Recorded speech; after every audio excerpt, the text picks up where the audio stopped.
दोस्तों, हमारा जो आज का टॉपिक है वो है इंसान के दुख का ज्योतिषीय विश्लेषण या ज्योतिषीय कारण। आप सबने ज्योतिष और ग्रहों के बारे में तो सुना ही होगा कि जो ग्रह होते हैं इनका इम्पैक्ट इंसान की लाइफ के ऊपर होता है। और सबसे ज़्यादा जो डरता है इंसान वो शनि देव से डरता है। शनि की साढ़े साती, शनि का ढैया, शनि की कुदृष्टि, इस प्रकार की चीज़ें अक्सर सुनने में आती हैं और इंसान बहुत डरता है। तो समझने वाली बात ये है कि क्या शनि सिर्फ बुरा ही करते हैं सबके लिए? जी नहीं। असल में जो शनि देव हैं वो न्याय की जो ड्यूटी है वो उनको दी गई है कि उन्होंने जो इंसान कर्म करता है जिस भाव से करता है उसका हिसाब जो है, उसका जो फल है वो उन्होंने देना है। इस चीज़ का दायित्व उनको दिया गया है। तो जानने वाली बात यह है कि क्या हम जो कर्म कर रहे हैं वो, पहली बात तो ये है कि किस भाव से कर रहे हैं, क्यों कर रहे हैं, और क्या वो हमारा कर्म निष्काम है। असल में आज का इंसान सब कुछ करते हुए भी देखा जाए तो दौड़ भाग बहुत कर रहा है। इतनी दौड़ मची हुई है, हर एक इंसान सुबह निकलता है शाम तक भागम भाग लगा ही हुआ है। आप देखेंगे कोई चैन नहीं है, कोई ठहराव नहीं है, जीवन में दौड़ ही मची हुई है, अंधी दौड़। तो इतना कुछ पाने के बाद, करने के बाद, मेहनत करने के बाद, कमाइयाँ करने के बाद भी इंसान को चैन क्यों नहीं है? उसका एक कुछ रीज़न है जिनकी ओर हम ध्यान नहीं देते। और वो क्या है? सबसे पहली बात तो आप अगर ध्यान दें, मेजॉरिटी जो पीपल हैं आज के टाइम में, लोग हैं, उनकी सोच क्या हो चुकी है कि हार्ड वर्क नहीं, स्मार्ट वर्क करो। और स्मार्ट वर्क भी ऐसा करो कि जिसमें कुछ करना ही ना पड़े, है ना? कोई मेहनत ना करनी पड़े, कुछ तन का यूज़ ना करना पड़े या दिमाग का यूज़ ना करना पड़े, बस सब कुछ किया कराया खुद ही मिल जाए, है ना? ये सब जो कसर है, जो कमी है, इसकी वो टेक्नोलॉजी पूरी कर रही है, एआई पूरी कर रही है आज के समय में।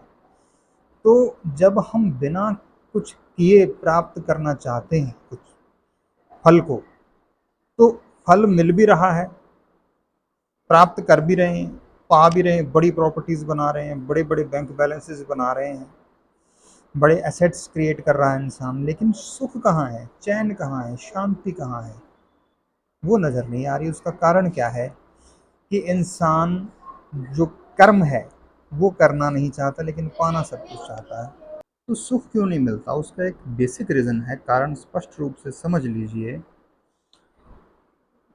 कि इंसान को इस धरती पर कुछ पाने के लिए नहीं भेजा गया, बल्कि कुछ देने के लिए भेजा गया था, कुछ सीखने के लिए भेजा गया था। हमने कुछ सीखने, कुछ देने की बजाय, कुछ कंट्रीब्यूट करने की बजाय सिर्फ पूरा जीवन इसी दौड़ में लगा दिया कि हम कैसे कुछ प्राप्त कर लें।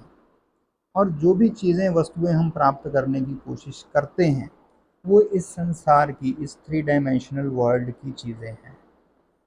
भाव की जो इस पृथ्वी पे, इस धरती की चीज़ें हैं वो यहीं की यहीं रह जानी, वो साथ नहीं जानी।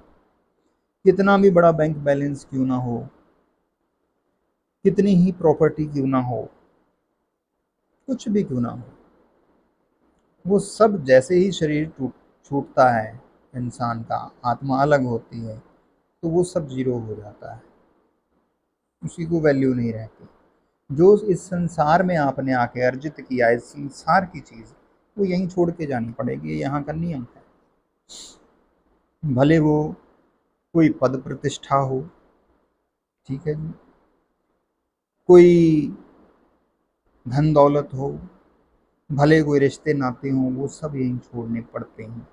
ये अल्टीमेट ट्रूथ है, सच्चाई है, जिससे नकारा नहीं जा सकता, जिससे इनकार नहीं किया जा सकता। तो गुरु साहिबान कहते हैं, कहते जो सुख को चाहे सदा, शरण राम की ले, कहो नानक हर भज मना, दुर्लभ मानुख दे। कहते कि अगर आप सुख को चाहते हैं तो उस ईश्वर की, उस राम की शरण में जाइए और उसका नाम जप कीजिए, स्मरण कीजिए, उसको, उसके साथ जुड़िए, राम को जानिए अपने जीवन में। जो सुख को चाहे सदा, अगर आप सुख को चाहते हैं, जो भी चाहता है वो राम की शरण में जाए, उस भगवान की शरण में जाए, उससे जुड़े। और भज मना, कहो नानक हर भज मना, हरि का भजन करो, उससे जुड़ो। दुर्लभ मानुख दी, क्योंकि ये जो देह आपको मिली है ना, ये शरीर मिला है, ये बड़ा दुर्लभ है। अगर गुरुओं ने ये बात कही, महापुरुषों ने ये बात कही है, तो कुछ सोच करके कही होगी।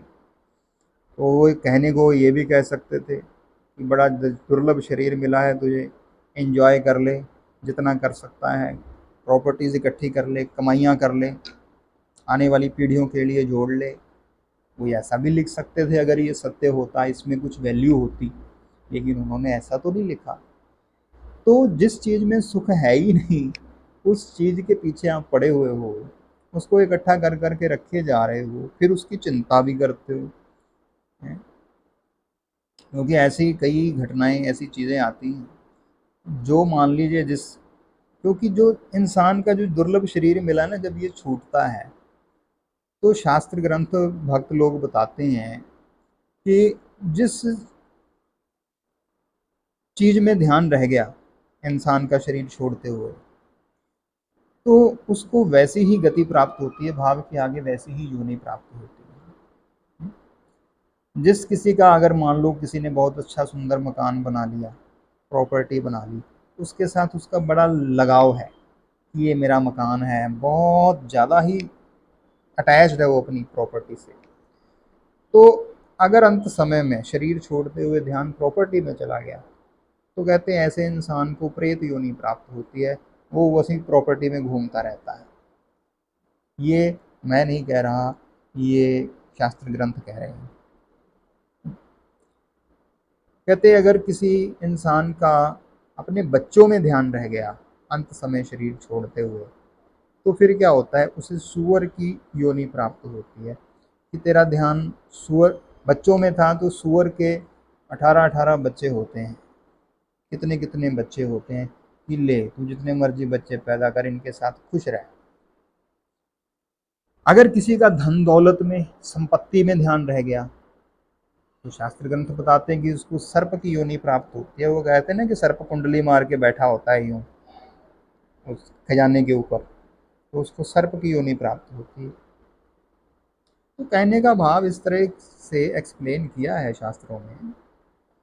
तो अगर ऐसी गति होगी तो फिर मुक्ति कैसे होगी इंसान की, इसीलिए उस हरि से जुड़ना पड़ेगा, ताकि अंत समय में जो ध्यान है वो उस ईश्वर से जुड़ पाए।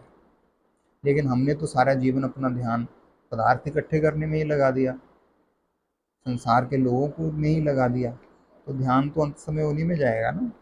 इसीलिए फिर वो जब कहते हैं कई लोग, जो फलाना तंग कर रहा है, वो सपने में आ जाता है, क्योंकि उसकी जो ध्यान है वो तो उधर ही रह गया ना, तो मुक्ति नहीं हो पाई। तो कहने का भाव कि ना तो जीते जी सुखी होता है इंसान, ना मरने के बाद। तो ये बड़ा गंभीर मामला है, अगर ध्यान से सोचे तो। इतना इजी नहीं है ये मामला, इस मैटर पे ध्यान देना चाहिए, लेकिन हमारा ध्यान तो चीज़ें इकट्ठी करने में ही लगा हुआ है अभी भी। मैं ये नहीं कहता कि नहीं करनी चाहिए, जब तक शरीर है अपने सब कर्म धर्म तो निभाने ही होंगे, और निभाने चाहिए भी। अगर आप गृहस्थ हैं तो आपको बच्चों के लिए बहुत कुछ करना भी पड़ेगा, लेकिन आप जो कर्म कर रहे हैं, उस कर्म से किसी को हानि तो नहीं हो रही, वो कर्म किसी को आहत तो नहीं कर रहा, किसी की हानि तो नहीं हो रही, या किसी को दुख परेशानी तो नहीं हो रही आपके किसी कर्म से। ये चीज़ें बड़ी ध्यान रखने वाली हैं। कहने का भाव ये है कि आपका एक एक कर्म रिकॉर्ड हो रहा होता है, और वो जो रिकॉर्ड का लेखा जोखा है ना, वही शनिदेव देखते हैं। वो देखते हैं कि इसने किस भाव से, किस इंटेंशन के साथ कौन सा कर्म किया, उसी हिसाब से वो उसको फल देते हैं। और इंसान इतना दूध का धुला तो है नहीं, ठीक है, हजारों गलतियां करता है, इसीलिए इंसान को गलतियों का पुतला कहा जाता है। तो गलतियां करता है, गलती की है तो फल तो भोगना होगा। तो फिर दुख परेशानी तो आएगी, तो फिर उससे कैसे भागेंगे? जो कर्म किया है उसका फल जब तक आप उस दुख को भोग नहीं लेते, या अगर अच्छा किया है तो सुख को भोग नहीं लेते, तब तक मुक्त नहीं हो सकते। इसीलिए शनिदेव का काम बड़ा ज़बरदस्त है। वो एक तरह से आपको अगर दुख मिलता है, ठीक है, तो वो आपके फ़ायदे की ही चीज़ है कि आपने अगर कहीं किसी समय कुछ बुरा किया होगा तो वो काट दिया, उसका फल भोग लिया आपने। अगर अच्छा किया तो अच्छा मिल जाता है। तो शनिदेव से डरने की ज़रूरत नहीं है, शनिदेव को समझने की ज़रूरत है और अपने कर्मों को सुधारने की ज़रूरत है। मेन बात ये है। अच्छा कीजिएगा तो अच्छा मिलेगा, बुरा कीजिएगा तो बुरा मिलेगा। क्योंकि तुलसीदास जी ये कहते ही हैं, सबने सुना ही होगा, कर्म प्रधान विश्व रच राखा, जो जस करे सोई फल चाखा। कि कर्म प्रधान है ये विश्व, बिना कर्म किए तो आप इसमें रह नहीं सकते, लेकिन जैसा करेंगे वैसा पाएंगे, वो भोगना ही होगा। इसीलिए इससे मुक्ति का मार्ग, क्योंकि अगर आप कर्म करेंगे अच्छा या बुरा होगा तो आप फंसे रहेंगे इस चक्कर में। तो भगवान जब आते हैं संसार में तो वो एक मार्ग सुझाते हैं। क्या मार्ग सुझाया उन्होंने? उन्होंने ये कहा कि तुम निष्काम कर्म करो। अब निष्काम कर्म का भाव क्या है? अक्सर इंसान ये सोचता है कि कर्म के पीछे कोई ना कोई कारण तो होता ही है, और इंसान ऐसा प्राणी है कि जो जब तक जिसमें कोई लाभ ना दिखे, कोई स्वार्थ ना दिखे, वो कर्म करता नहीं है। तो भगवान क्या शिक्षा देते हैं? वो कहते हैं कि तुझे बिना किसी लाभ को देखे, बिना किसी स्वार्थ को देखे, निष्काम रूप से कर्म करना पड़ेगा। इट इज द ओनली की। मुक्ति का एक ही मात्र साधन है। और ये चीज़ अक्सर हम भगवान कृष्ण से जोड़ के देखते हैं कि वो अर्जुन को कहते हैं कि अर्जुन तू मुझे समर्पित करके कर्म कर, जो तू कर रहा है मुझे समर्पित कर दे, कि तू अपने स्वार्थ के लिए नहीं कर रहा, प्रभु की आज्ञा में कर रहा है, जन कल्याण के लिए कर रहा है। क्योंकि ऋषियों ने वेदों में कहा भी, सर्वे भवन्तु सुखिनः सर्वे सन्तु निरामया सर्वे भद्राणि पश्यन्तु माँ कश्चिद दुख भाग भवेत्। कहने का भाव क्या है कि सबकी जन कल्याण के लिए काम करो तो सुख मिलेगा। सुख की तो यहाँ है, वो हम कर नहीं रहे, तो सुख कहाँ से मिलेगा?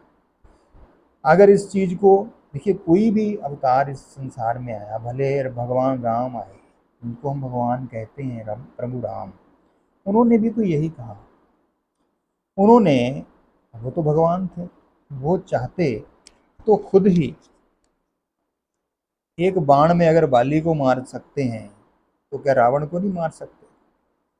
तो वो चाहते तो अकेले ही पूरा युद्ध जीत सकते थे, लेकिन उन्होंने ऐसा नहीं किया।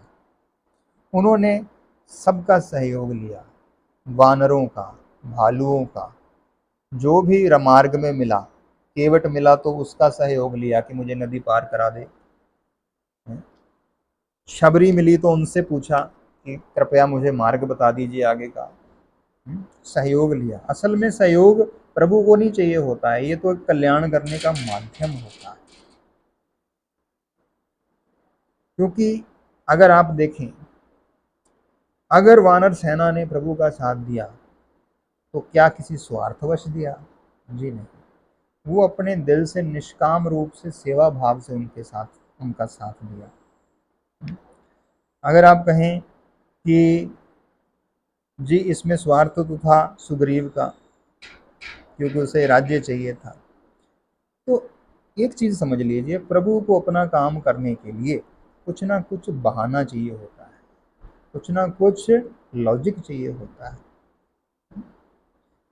तो वो उसको माध्यम बनाते हैं। वो माध्यम जरूर था, लेकिन अगर आप देखें उसके बाद वो पूरी निष्काम भाव से सेवा में लगी पूरी सेना सुग्रीव की। तो भाई अगर हम आज के समय में देखें तो अगर हम कर्म ही अपने स्वार्थवश कर रहे हैं, सिर्फ अपने लिए कर रहे हैं, तो सुख कहाँ से मिलेगा? सोचने वाली बात है। निष्काम कर्म करना होगा और उसे सीखना भी होगा कि कैसे किया जाता है। सेल्फलेस सर्विस ये ज़रूरी है, जिसको आजकल की मॉडर्न लैंग्वेज में थैंकलेस जॉब भी कह देते हैं। तो ये ज़रूरी है करनी, क्योंकि आपकी एक एक एक्टिविटी, एक एक कर्म रिकॉर्ड हो रहा है। सो जो भी कीजिए सोच विचार कर ध्यान में रखते हुए कीजिए, बस इतना ही है। विचार तो बहुत हैं, हरि अनंत हरि कथा अनंता, लेकिन सबको एक समय में समझा नहीं जा सकता है।